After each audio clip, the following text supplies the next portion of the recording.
Okay, before I get started, just a quick question of you all. How many are economists or economics majors? A couple of you. Okay, well, you might be disappointed. There's no economic model. There's no statistical regression analysis. There's no, like, hypothesis testing. Asia specialists? Actual Asia specialists, in some sense? Okay. Poli-sci? Okay. So you bailed on NAFAC. Okay. And librarians. Okay. Just trying to get a sense of the crowd. I'm trying not to presume too much underlying knowledge of the issues or of any particular methodology in the presentation, but if I say something where you're just kind of going, huh, what is she talking about? Please feel free to stop me. I don't mind interruptions. That's totally fine. So if you have a question, ask it as it comes up. Without seeming to be hawking my book, I do want to say that if you do have more interest in the issues, this is where it comes from. Part of it is just to say there is actual analysis that's going to support all of my bold assertions. I didn't just make it up, but it's just not possible in such a short period to provide all the supporting documentation and everything that's behind it. So that's kind of my telephone book of proof that, you know, there is something more going on here. So with all of that, so what is Asia's stake in the global opiate market? And you'll note I didn't say heroin. And there's a reason why I didn't say heroin, because it's not all just about heroin. And particularly if you're going to think about it from the Asian perspective, that's a really important frame of reference. Heroin, definitely wealthier Western nations, that's how opiates are largely consumed, either heroin or morphine. If you get into the synthetic equivalents, which I don't work with, then you get some synthetic variations in the Western countries and occasionally in more so in Latin America now than previously. But if you're going to talk about agriculturally based opiates, the stuff that comes from the poppy plant, which is what I'm going to talk about, then if you're going to think about Asia, you need to be very careful to think not just about heroin consumption, but actual opium consumption as well, because opium itself is still a consumer good in Asia, and a fairly popular one as these things go.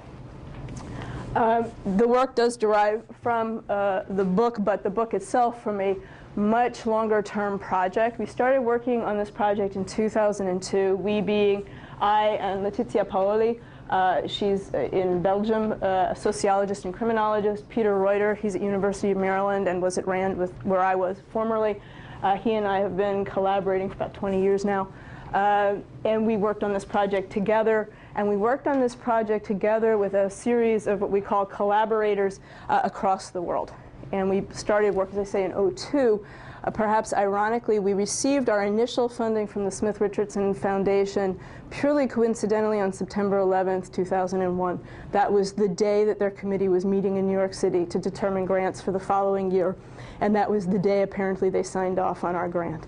And at that time, we had a fairly narrow focus. Our interest was in looking at Afghanistan in particular because the year before, the Taliban regime had imposed a very strict ban on opium production and opium growing. And so there was a virtual halting of opium production from the country that had been the premier source. And it's very rare that an economist gets what we might call a natural experiment, where supply simply vanishes for a year, and you can see how the market evolves, responds, changes. Other people who have written our work have likened it to the natural experiment of the petroleum shocks of the 70s. You just don't often get a lot of cases where the supply just vanishes for a period, and you can see how the response filters through. And so we were fascinated by this prospect. As time, lo these many years, went on, however, we really broadened our scope.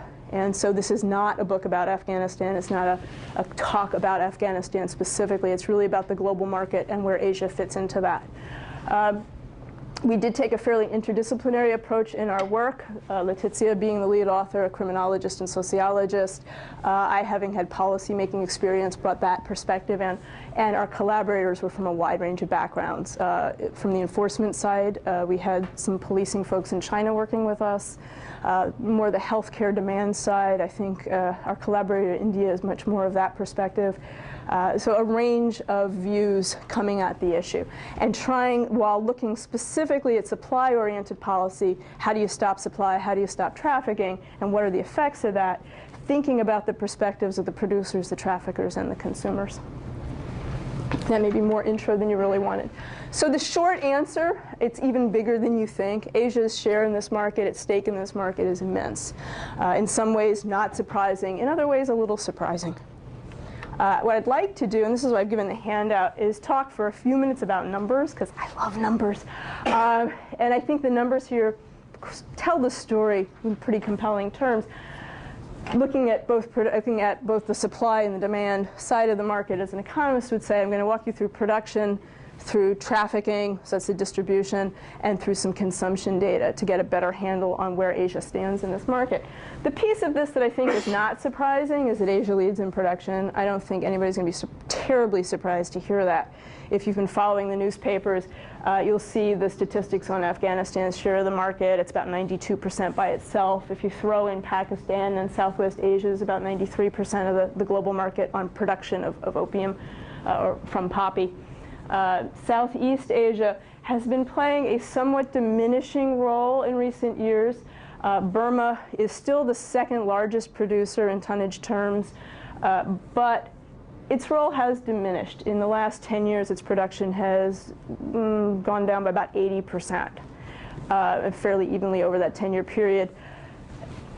What you don't see are the statistics for 07 and 08 here. If I were to now include them, because they are now available, you'd see that Afghanistan went from 6,100 metric tons of opium production, potential production, to over 8,000 in 07.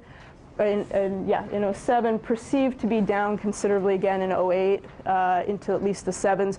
The U.S. data tell a slightly different story. They suggest that Afghanistan's production has diminished by a larger amount, but I mostly here work with UN statistics. So Asia kind of owns the market in terms of production. The only way in which this might surprise some people in the U.S. is that our focus in the U.S. is often on heroin originating in Latin America. And so we tend to have a slightly Latin America-centric view when we're concerned about our own heroin consumption, and certainly with recent events in Mexico have become more so. So perhaps the total market picture is a little surprising to some people, perhaps not, but Latin America is really a very small share of the global market. Now, I have noted these data are from, I don't know if you can see this, maybe in your handout, UNODC, which is United Nations Office on Drug Control. And we work with their data throughout our research. But there's an important thing not showing up in here that makes Asia even more important than it seems, and that's that the UN doesn't report estimates of Indian diversion. Well, what's Indian diversion? Well, India produces large amounts of opium for the legal market, for pharmaceutical purposes. They are, in fact, I believe, the only officially licensed exporter of raw opium gum. Is that I sometimes get lost in the technicalities, but they are the ones who are exporting the same type of product that Afghanistan currently produces. Others use a slightly different technology. What we find happening in India, and what has turned out to be a real surprise in this research, is that the diversion from the legal market to the illegal market within India is really quite substantial and not well documented. And we have a separate paper that we came out with, I guess, a few months ago that provides some estimates on that. And what we believe to be the case is that about another 200 to 300 metric tons annually are diverted from the legal to the illegal market in India. So India doesn't blatantly produce opium for illicit purposes as these other countries do, but it's finding its way into that market. We don't believe it's getting exported, at least not in large quantity. India is itself a very large consumer of illicit opiates, and so it's largely to satisfy domestic demand. But if you believe it's a global market, that doesn't exactly matter, because they would have had to buy it on the world market if they weren't buying it from themselves. So we still view them as contributing to the world market. Does that change the shares? No, not really. Doesn't dramatically change our view of Asia, but it just says, hey, this is even more important to Asia than we think of it as being.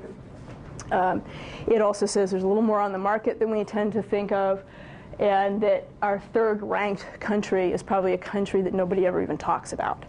And so that's an important issue from a policy perspective. So they rank third, likely, behind Afghanistan and Burma. Okay, trafficking. Trafficking is a tricky thing to talk about from a data perspective, because the only thing we really have to facilitate the discussion are data on seizures. And we view them as an incredibly crude approximation of data on trafficking. If it's seized, gee, we guess it must have been trafficked. And so we can at least get some handle on where we think product is flowing, how it's moving across borders. And we can do actually some very interesting mappings. If there's time, I can show you later. We did this where we were actually able to map paths of flows of opiates as they wend their way around the world and get a handle on sort of who's involved as middlemen. But what the seizure data tell us, and what I've got here are sort of selected nations that are very heavily involved, and their average seizures for a 3-year period, because seizures are very, we call lumpy in the data, in that, no puns intended, in that you can get really big seizures one year, very little the next, really big, kind of medium. There's not kind of a smooth path to look at in the annual data, and so 3-year averages are a good idea. And so we looked at 3-year averages here and basically found that most seizures are occurring in Asia, defined in various ways. These are just some numbers I singled out. In particular, what we see is that, perhaps not surprisingly, seizures, trafficking are most often happening in and around the nations that are producing the drugs. They kind of go through the neighboring country and then move onward, sometimes not making any further stops, sometimes just one stop en route. And so you see very high seizures in Iran, Pakistan, Tajikistan, within Afghanistan itself. And most of the Afghanistan seizures, we believe, but I honestly have no proof to support this, are more to do with trafficking than seizures at the production and farm level. We just don't see a lot of that happening in a seizure database. That we see eradication showing up, but within the seizure database, it's mostly product moving around. At least that's our belief. More recent UN data, because again, this ended at 05, and UN always lags, I believe, 2 years in their data sets. I think 06 is the most recent I can still talk about, or I have to talk about. I think they said Asia writ large is about 80% of global seizures for 06 alone. So fairly indicative. Now, another thing here that's kind of interesting, though, is Tajikistan. Why is Tajikistan interesting? Tajikistan is interesting because 10 years ago, they weren't involved in this market. Not really. There was just nothing happening there. And within about a period of about 10 years, Tajikistan went from being not particularly involved to being unbelievably involved. We believe that if you look at drug trafficking as a share of the nation's economy, after Afghanistan, they're probably the nation most dependent on illicit drugs on the planet. It's really quite an extraordinary story. And it's not just economic dependency, it's dependency in other ways, in so much as the political system has become intertwined with the trafficking. And it's very difficult to disentangle what's happening in the drug markets from what's happening in the rest of the country, both economically and politically. And this happened very, very rapidly. Why did it happen? Most people seem to posit the growth in demand in Russia had a lot to do with it. Suddenly a lot more need for product to move northward out of Afghanistan. Tajikistan occupies a border that's very difficult to patrol. Product moves easily, both sides. So a nice conduit for product to Russia, and either staying in Russia or in some cases moving onward to Europe, but largely about satisfying the burgeoning Russian demand. Yeah? Could you give me some idea about the production level? How concentrated is production? I mean, you see fields of poppies out there, and you say, well, it's just a big, a lot of farmland, it's obviously widely distributed, and yeah, does it all have to come together for production? No, not at all. Not at all, actually. Production can be fleeting. I mean, production in the sense of transformation to heroin. Farm-level production, there are hundreds of thousands of households involved. A lot of small landowners, increasingly some big landowners, too, within Afghanistan. In Burma, mostly, I believe, it has been small landholders. I'm not as sure about Burma now. And so many hundreds of thousands of market participants at the farm level. The farmers produce the actual opium. The transformation of opium to heroin is not a technologically difficult thing, maybe village level. We aren't exactly sure what's happening in Afghanistan. There's been a push towards consolidation among the middlemen. I had breakfast with somebody earlier this week who's an Afghanistan specialist who said at this very middle trafficking level within Afghanistan, she imagined there were a couple dozen active entities, whether it was individuals or their families. It used to be much more than that. So there's been a bit of a trend toward consolidation. But it's not like a high-tech industry. It's pretty straightforward stuff. The other trend within Afghanistan is towards the actual processing in Afghanistan. When I first started working on this in 2002, it was mostly just opium. and it was going to get shipped out through Tajikistan as opium, or it was going to go across the Pakistani border and get transformed in some way and then move on. Much more today, though, the heroin is produced within Afghanistan. They've kind of moved up the value-added chain. And as economists, we often think of that as a good sign for an economy. In this case, not so much. It's something gone awry. So the market is changing. Consumption. This is the piece that I think surprises people. If any one thing here surprises people about the market, it's the pattern of consumption. I think at least there is an idea that floats through the world, that, at least the Western world, that opiates are about Western consumption. They're about heroin, they're about New York City, they're about San Francisco, they're about London, they're about Paris. They're about a lot of things, but that they're not about developing countries, and they're not particularly about Asia from a consumption perspective. That turns out not to be true. On a tonnage basis, on a share of population basis, this is largely a story about Asia. If we look at prevalence rates, which are defined as the percent of population age 15 to 64 that have been using opiate over the past 12 months, I think that's how this is determined, you find that you multiply out by the actual number of persons in each country that fit that description, and that within Asia, over 50% of the consumers, there they are, okay? 53.9% for the years we were looking at here. These are very sketchy numbers, the prevalence rates. They move around a little bit. Nobody's exactly sure, but they're indicative. They give us a sense of what's going on. If you make some adjustments for different modes of consumption within countries, some of the Asian countries consume a little bit more on a tonnage basis because they're consuming more opium than heroin. It's a little less efficient, so in poundage it can account for a little bit more. And a few other adjustments along the way, because some of the prevalence rates we're not quite sure about, you eventually come to thinking that over 60% of consumption is in Asia.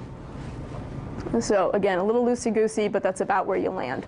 Not highly disputed. This isn't a controversial thing that I'm saying. You open up any UN annual report, and you're going to see this, just not the thing people are really thinking about in the daily discourse on the issue. Now, the thing to keep in mind, though, is that while we've largely defined this as an Asia thing at this point, right? Production is Asia, trafficking is largely Asia, consumption largely Asia. Value is not largely Asia. The value is not within Asia in the sense of how many dollars is this market worth. The value is in the Western countries. Have any idea why that might be? I can't help it to be professorial. It's harder to get it there. Yeah. There's a risk question, right? Every time you cross a border, you're incurring some risk. And when you cross a border into a consuming nation where the policing is pretty good, the risk starts to get very, very high. And then as you move from these bulk, or not necessarily bulk, but the slightly larger quantities into the street level quantities, various risks are being incurred and incurred and incurred and incurred. And so by the time you get to the actual street level, the value is immense in pure dollar terms after you've made all the risk adjustments relative to what it was at the farm gate. So you could think of it as a shipping cost and an insurance premium, perhaps. I mean, there are a lot of different ways an economist might want to model it. But the bottom line is the farm value of Afghan opium, about 2% of the retail value of the opium and its derivatives. At most, 2%. Recent statistics looks like it's diminished a bit because price has gone down. This was based, I think, on 03 and 05 data. The opium price has really sunk in the last couple of years as production has gone up, not so surprisingly. The export value, so that's after some processing and after some within Afghan transfers from one person to another, maybe about 5% of the retail value. Not sure that it's changed very much. I thought it might have gone up a bit because the processing has gone up, and you might expect that. But the most recent numbers I looked at yesterday didn't really look all that different. And then just kind of an indicator of how different the retail markets are themselves, because it's not just about the difference between production, wholesale, and retail. It's the geography of the retail as well. A retail price of 1 gram of heroin in Tajikistan in 2003, I believe, was between $1.30 and $2.60, purity adjusted. So it's same purity basis compared with 116 in the US, and the same quality and grade, roughly. I think one was like heroin 3 and one was heroin 4. So there's a slight difference there, but not a huge difference. So roughly the same product, roughly, and roughly the same purity. and that's the price difference. So there's a huge value difference. So Asia is not capturing nearly the value. That doesn't make them any less economically dependent, because you're dealing with a group of countries that don't have a lot of alternative sources of income at the moment. So even if the numbers look small by Western standards, still enormously important. For Tajikistan, for example, we estimated that trafficking was equivalent of about 30% or more of their legal GDP. Afghanistan, recent estimates are, I think, 40% or more. So these are huge shares of their economies, just not huge share of the opiate economy. So important to keep in mind. So summarize a couple unexpected findings from an Asian perspective from our research. The idea that India would be the third largest was really stunning to us. We did not expect that. And I've sort of walked through the numbers before. The idea that Tajikistan had gotten so terribly drawn into this was also a surprise to us. We didn't see that one coming. We knew they'd become more involved, but the extent of the involvement, this 30% of GDP, was really stunning to us. And again, our research on that is a few years old, but every look I've had at the more recent numbers suggests it has not changed all that much. The other piece, and this isn't completely obvious in the numbers, but they're buried in there, is that Asian opiates play a substantial role in the US market, and possibly a larger role than Latin American opiates. First, how do we know that? It's kind of arithmetic. You go through and you look at how much is being produced, you look at how much is being seized, you look at how much is being consumed. The numbers just don't add up in a way that makes it possible for Latin America to be our main supplier, for most of our opiates to come from Colombia and Mexico. They just don't produce enough. We consume too much gets seized. Even if you imagine all the seizures get pumped back into the market, still the numbers don't add up. I mean, there's just nothing you can do to torque these numbers to make them work. Why is it a surprise? Well, because many publications that you will see, US government, other governments, if you look in the press, you will see claims that Latin America is really our primary source of opiates. And it's just become popular wisdom, I think. You know, it's kind of the way we think about it. I think another piece of it, to be fair, is a data piece, and that's that they do a lot of, there's a thing called the Heroin Signature Program. They do sampling of seizures, and I think they're able, where they're doing the sampling and what they're able to ID, a lot of it comes up as being Latin American. So there may be a data bias there. But when you just do the arithmetic, it just doesn't really seem to work. And so from a US perspective, Asia matters more than we sometimes think that it does. We just simply can't be buying everything from Latin America. On the other hand, pretty much everything Latin America produces is coming to us. That part I'm not disputing. If you're producing in Colombia, you're producing in Mexican, odds on your heroin, if small amount might be staying in Latin America, but the lion's share of it is coming north. So from that, in that sense, there's some truth. So what, if anything, can we do about this? And how am I doing for time, by the way? We have Okay, all right. So some lessons for policymakers, and then we'll try at the end to bring it back to Asia, because I have to admit our policy thinking was a little bit broader. 3 lessons, and we'll talk about them in a little more detail. Effective production interventions, and I'm going to define effective in a moment, are possible, but they require some long-term perspective and a fair amount of institutional and financial support. Trafficking, not a lot of opportunity there to do much. Disrupting trafficking is not going to pan out necessarily as a good policy option. Some limited option there. Strict enforcement of supply-oriented prohibitions, they can reduce societal harms. You know, clamping down can reduce societal harms. But quick turnabouts, a rapid change from lax or non-enforcement to really heavily enforcing can be very, very costly. I'll talk about each point in more detail. So what constitutes an effective production intervention? I think in our minds coming out of this, we have come to accept that you may be able to do something at a national or regional level. You may be able to do something locally, but you're not going to get a global reduction in opiate production, not easily. And so that's an important thing to keep in mind as I talk about the rest of the policy options. We're primarily thinking locally at this point. Essentially, You try to stop it in one place, the so-called balloon effect kind of takes charge, and we do find production pops up elsewhere. There are a lot of places that can produce opiates, a lot of places that have sufficient chaos to support it, and economic need, so it's not that hard to imagine replacements when one producer goes. It may take a little time, maybe an adjustment period, may cost a little bit more, but when you see the farm level cost is 2% of retail, you can imagine that a little bump up in production cost isn't going to be the thing that drives this market. Nevertheless, even if, and part of the reason why we got to this is because the title of our book was, the world market, can supply be cut? And that's essentially the question we set out to answer with this research. And ultimately, our short answer on that one was no, not really. But that doesn't say abandon hope. There are things you can do locally to improve the situation, and I think you can make a strong case that it's worth doing that.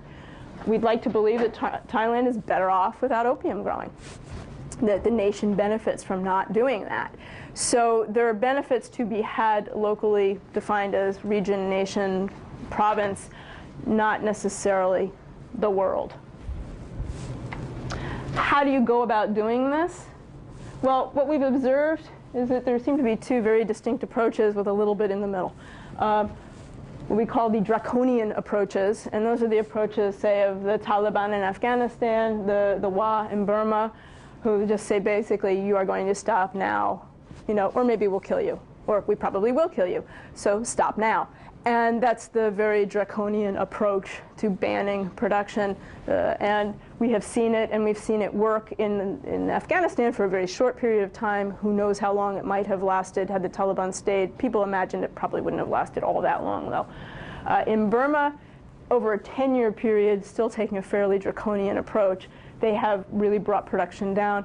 I have, and you may see reports in the press of, it's kind of on the rise again. It has increased somewhat in the last 2 years, but by no means to prior levels.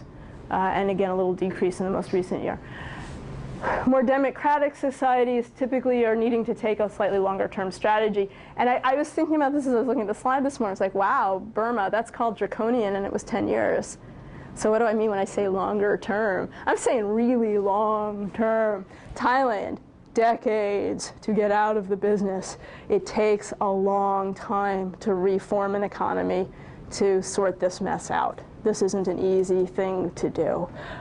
Hopefully, decades, plural, wouldn't always be necessary, but you really have to have a long-term perspective. This isn't there's no quick fix here.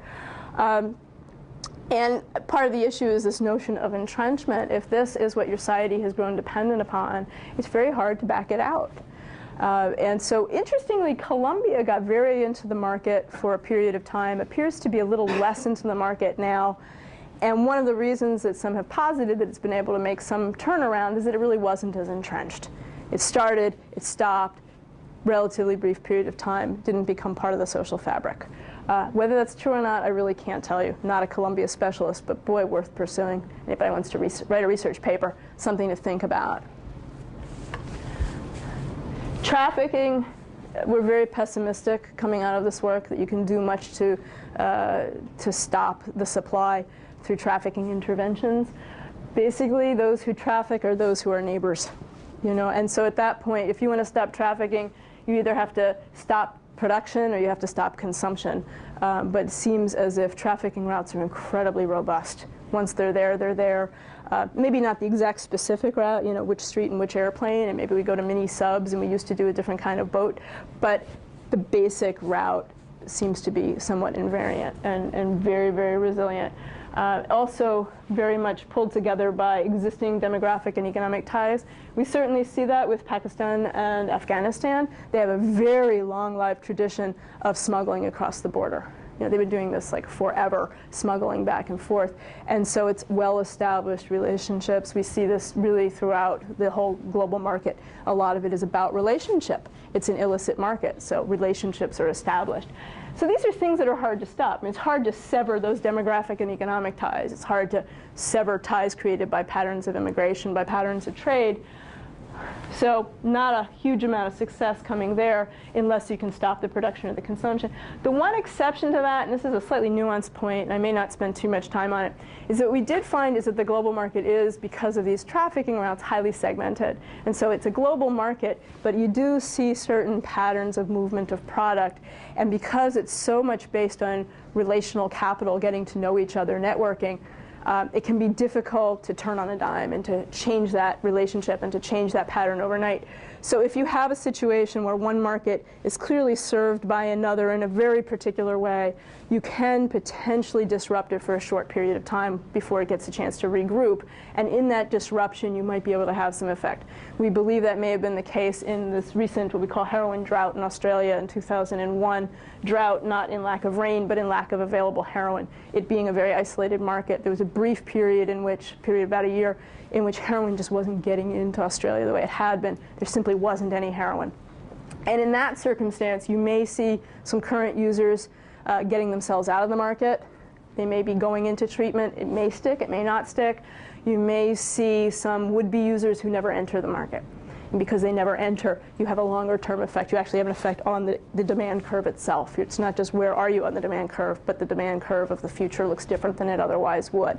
But these are very limited opportunities. This isn't how you solve the global problem, but it's one limited way in which you can make a difference. Strict enforcement. This is, I will have to say, this is my co-author's work. This is the sociologist piece.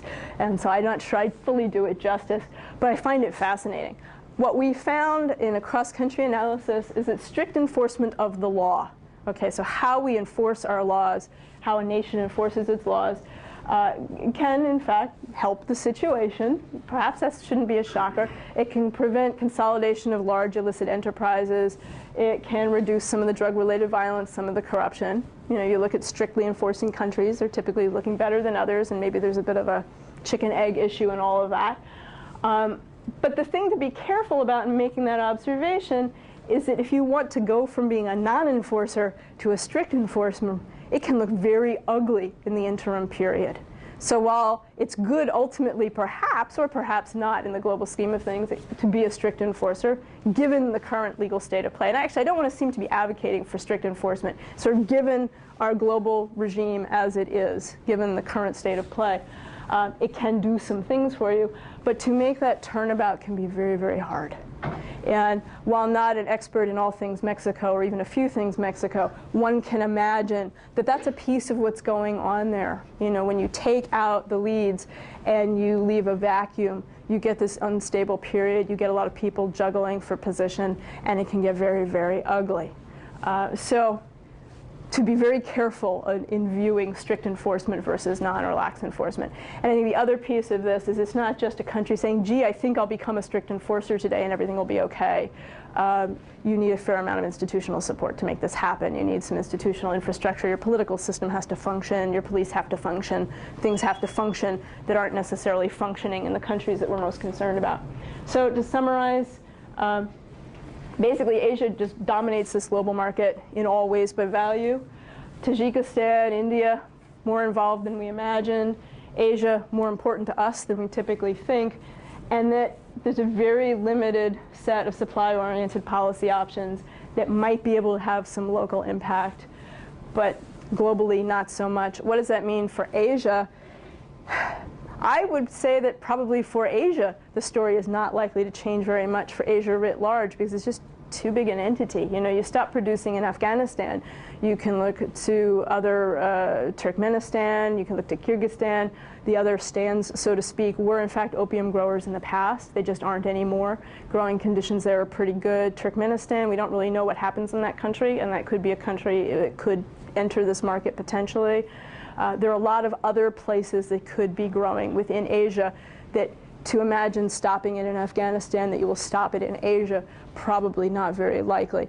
I suppose it's possible if you could stop it everywhere there, maybe it moves itself to Africa, but that would be a much longer transition period. But there are countries there that are geographically suitable and have sufficient corruption and sufficient lack of political infrastructure that you could imagine a hospitable environment. So maybe you can get it out of Asia, but it's hard to imagine. So maybe you can help Afghanistan, not clear you can help the entire continent. That's it. Very good.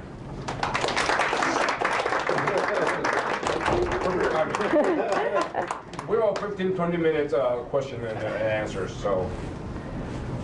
Yes, Doctor. I'm interested particularly in Southeast Asia and the drops that have happened there. Yeah. You mentioned the WA in Burma, but across the map you've had two countries that don't even register on the scale anymore. Yeah. And then Laos also has had a significant drop. Why is that?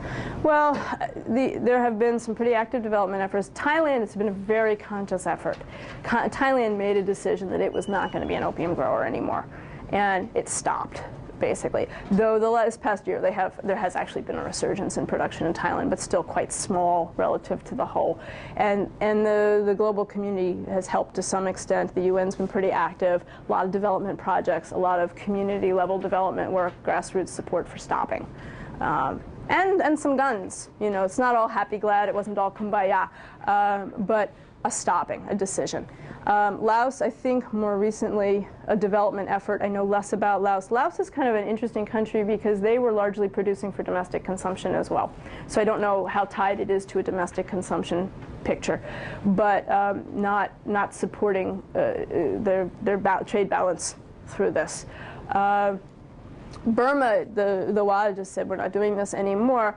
I mean, you can be a bit cynical about it because they do produce rather a lot of synthetic drugs. And so they, not so much on the opium growing, but it's not like they stopped with the synthetics. So it's not as if they've gotten themselves out of the drug trade or out of other illegal markets, but a conscious decision not to be producing anymore and imposing, as we said, some fairly draconian measures to stop it. But I think there's another piece which, as this goes on, we'll have better data to explore. It's just that as Afghanistan's gotten bigger and bigger and bigger, there's kind of a question of just market presence and, you know, is there room for them in the market anymore? They're not low-cost producers, and so it's questionable. I was obviously rather intrigued by Afghanistan, because Afghanistan accounts for about 90% of the entire world's production of opium. And they used to more or less split it with Burma. Yes. And I think in my data columns I did include the 1988 because I just couldn't resist the temptation. That's huge. Obviously, Afghanistan is a very special country to the world right now. I'm just wondering, if you have such huge production, there must be some kind of organized crime groups, like New Mexico drug kingpins.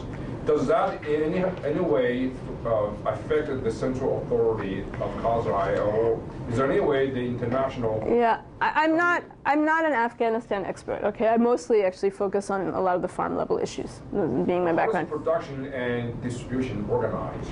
It's not particularly well organized. It has become slightly better, so to speak, or worse on the distribution side. I think, I said earlier, a colleague I talked to said that maybe now there are like 20, I don't know if it would be warlords or families, or how exactly the vocabulary would go that you use to describe, that have big roles in the market. But it's not like Colombia 2, 3, 4 or Mexico 2. It's a much broader range, but it has shrunk down. It used to just be very fragmented and chaotic, and it was just village by village and district by district. And it's only in the last few years that we've seen any consolidation at all. How much has it corrupted the government? There's mixed opinion on that. There's really mixed opinion. Does this consolidation in Afghanistan have to do with improvements that have been made in the transportation infrastructure? I don't know. Can't answer that question. Can't answer that question. Yeah. You didn't get to say anything yet. Go on, you. In Afghanistan, is the production similar to how they were doing it in Burma, with the warlords pretty much taxing small-level farmers for opium supply, or is it just large-scale, just kind of like my farm produces opium? It's two things going on in this. In Afghanistan, traditionally, it had been smaller farmers. We do see some evidence of some slightly larger farming systems developing. The taxation issue is sort of separate from that, in the sense of, in Afghanistan, there's a long-standing tradition that at the village level there are taxes paid on agricultural production. I believe it's 10%. And so whatever it is that you're producing, whether it's wheat, apricots, or opium, it is subject to this certain amount of taxation. Who's collecting that tax at the moment, I can't tell you, but in the past it had been sort of the local leader. when the Taliban cut production by 90%, what took that? What filled that vacuum? What were farmers growing with? Actually, nothing particularly for the 1 year. Yeah, basically not a whole lot. In terms of filling the void of opium itself, two things happened. Interestingly, in the north, the northern regions, Badakhshan increased its production, but not nearly enough to fill the vacuum. But to the extent that opium was produced in the north. It was kind of an interesting little historical note, because Badakhshan had not been all that involved in opium production. The North had not been until this happened. This gave the North an opening to get into the game. In recent years, the last year or two, they seem to have pulled back again. So it's just not such a hospitable environment for growing relative to Helmand and Kandahar and others in the south. But in terms of filling the production void, we aren't aware of much filling it at all. And this was a huge poverty problem, because then when the Taliban were gone, you had a bunch of farmers in need of income in a hurry and something to fill the void. They had debt that had accumulated on crops that hadn't happened, because there's an advanced credit system that operates locally. So it was a really unfortunate circumstance. So not much turns out to be the answer. So the other point then is, had this ban continued, it's not obvious how long it could have gone on for, with the absence of foreign assistance and aid and something to come in to help farmers, get back to something else. Obviously, you're an economist, not a sociologist, but have you looked at the cultural acceptance and I guess, yeah, the social acceptance, and whether or not these countries such as India would ban it without pressures from the West? Like, is it socially acceptable enough within their culture that without our pressures, there wouldn't be that much? I don't know. That's a tough one to answer. If you are interested in this, I can tell you something you can have a look at that you might find worth reading.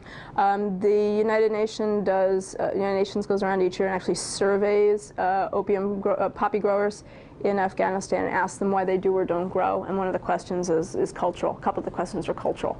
And you do get responses from farmers as to why they're not growing it, and quite a number of them say for cultural reasons, that they just believe that it's wrong. So it's not that nobody thinks that way, Really what that amounts to in the totality of the market, I can't tell you. But it was an interesting read. I just found this recently and thought, I'd kind of like to look into this a little bit more. There was some question over here, I thought. No? Okay.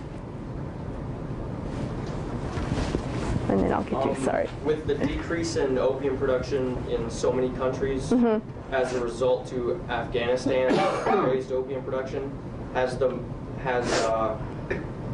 production completely shifted over to synthetic drugs and other drugs? Like, has the market compensated itself with the new? Not necessarily. I don't know what the data are on Burma. It's so hard to know anything about Burma. Right? I mean, it's just a tough country to know anything about. Thailand has been active in drug markets in other ways, as smuggling through trafficking, but I don't know how active they've been as synthetic producers. I believe they are involved, but I don't have the data at my fingertips. I'm afraid we're getting out of my core competency here. But I don't know that it's been a one-for-one. Pakistan, I don't think, has entered into another drug production universe. But then again, Pakistan has come back into this one.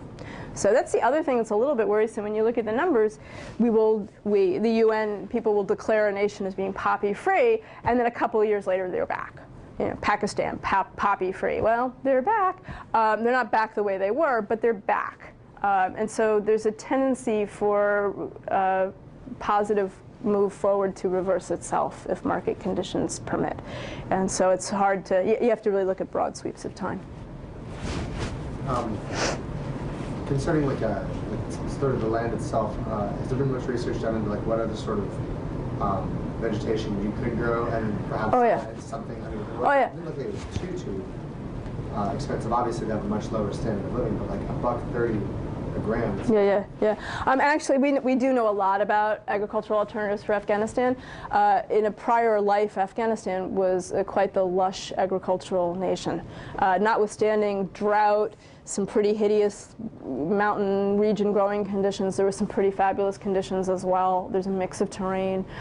They are well suited and have grown considerable quantities of wheat in the past. That's always a tricky commodity because on global markets you're really at the whims and mercy of commodity pricing, and it can be a challenge. They were very well known for their orchards and vineyards. Apricot, I think baby fig, almond for sure, and vineyards. I mean, there's some really impressive agricultural commodity, range of commodities, some really beautiful product. Getting back to that has become more challenging. And I was yesterday, actually, I get into some of these things before presentations. I go online and see if I can find something new and interesting.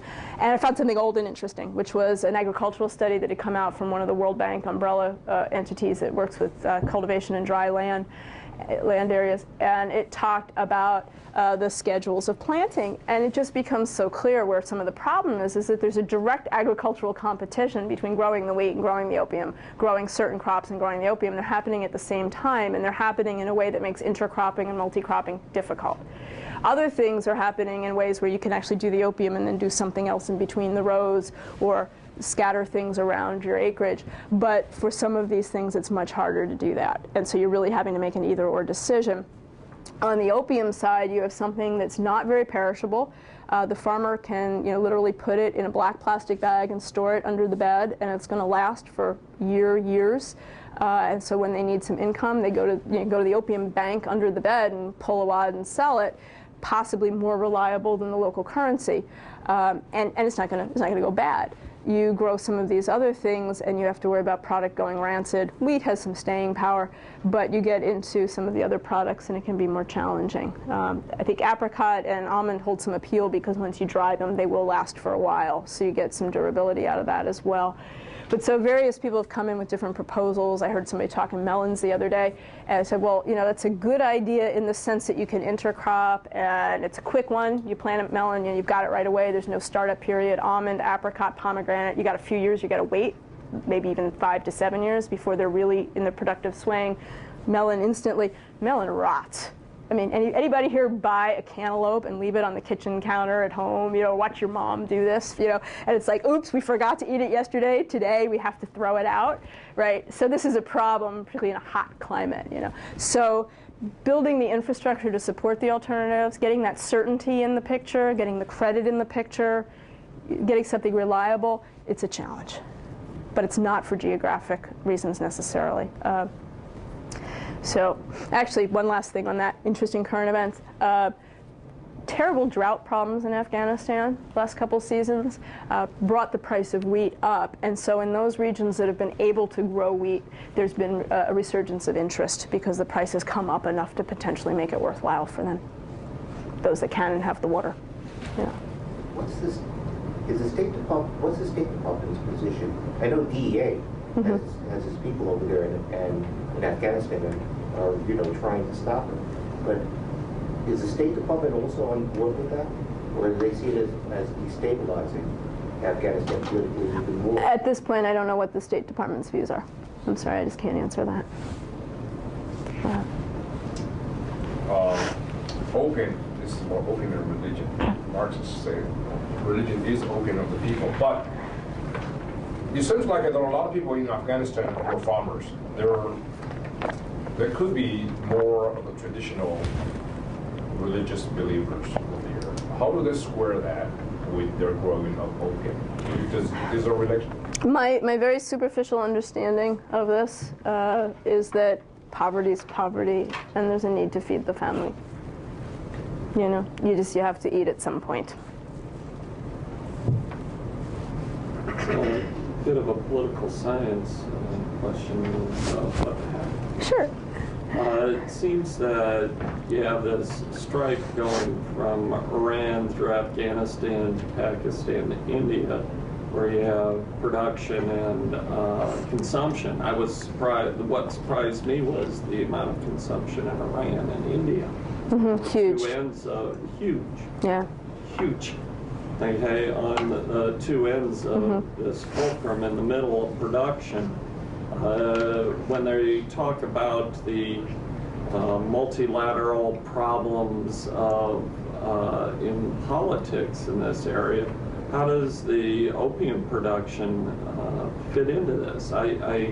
Not knowing these little bits of market information, it never occurred to me that, you know, producers in India might not be all that happy about increased production in Afghanistan, and attempts to reduce consumption in Iran might affect the way they look at Afghanistan production. I don't know how these things fit in. I'm not exactly sure how to answer the question, but there's been some interesting reporting in the press the last week or two that Iran has wanted to come to the table and engage the global community in discussions about poppy growing in Afghanistan because they see what's happening in their own country as a consequence, and the consumption and the trafficking effects. So it seems to potentially be bringing somebody to a conversational table that hadn't been terribly interested in being there previously. So some recognition of the market dynamic. I will say the data on production in Iran, or rather on consumption in Iran, we're not absolutely sure that the numbers are that big. There are big problems in the collection, there's big problems in the analysis, but I don't think anybody's going to dispute that Iran has a very big problem. India, the numbers are somewhat controversial. Our collaborator in India was not so happy with the prevalence rate that we were using from the UN, saying it was much lower, but then we saw a number of subsequent studies that seemed to support what we were doing. I think the problem you have in India is you just have so many people that even if you apply a low prevalence rate, you still get to a very big number. That's sort of the issue in China. China's prevalence rate is one of the lowest in the world, but you multiply by 1.3 billion people, or whatever share is between the ages of 15 and 64, and you suddenly have a really big number. So we have to be a little careful. We try to take the numbers with a certain grain of salt, but they give us an indication. One last, okay.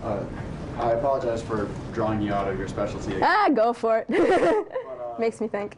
Those numbers for Iran, we mentioned earlier where authoritarian regimes often, you know, can effectively cut opium consumption. Can effectively cut production. They're much less successful in consumption. China may have had some success in the 20th century in that regard, but we don't have a lot of evidence beyond that. Consumption is, I don't work on that side of the market, but what I know of it is just so challenging that different nations have tried so many different approaches of dealing with this, and somehow or another having a very difficult time getting traction. One note to that is about consumption in China. One more problem the government is having a problem dealing with the opium in southwestern provinces of China, Yunnan, Guizhou, and Sichuan provinces, is there was a exuberant upsurge of culinary culture. People have ways of cooking all these different dishes to sell to customers. People eat out more. And one of the ways those road restaurateurs do it is to add opium into some of the dishes. And to make a food. And this was a major problem in the mid-1990s. You go to Sichuan, go to Chongqing, my hometown, and you have this huoguo, hot pot. Yeah. Do that. And this might be one of the victims here.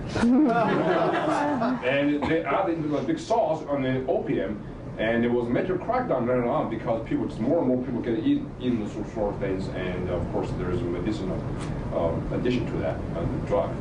That's one of the problems. Had not heard that before. I'll add that to my list of anecdote. Okay. We're running out of time. Well, thank you very much for this wonderful lecture. This is actually obviously a very, very interesting, exciting topic.